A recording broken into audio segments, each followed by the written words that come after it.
Hey, so I'm going to be covering lawlessness and legalism. So I'm going to start this off giving a quick personal story.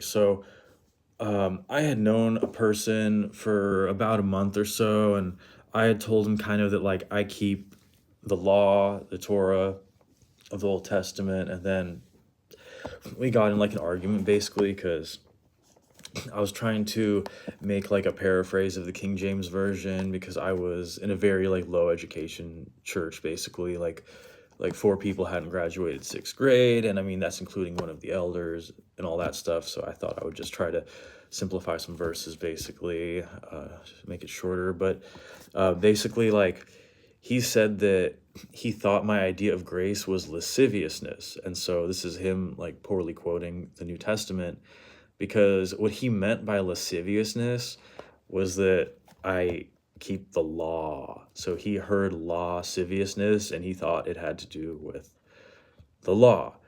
And so the point of this video is that keeping God's law is not legalism, right? Because legalism biblically is actually making your traditions equal or above God's law.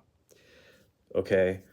So this idea that you become legalistic by obeying God is not reflected anywhere in the entire Bible. If you think it is, it's because you're reading your understanding into the Bible and you're thinking that man traditions, are God's law. But that's not what Jesus was rebuking the Pharisees for.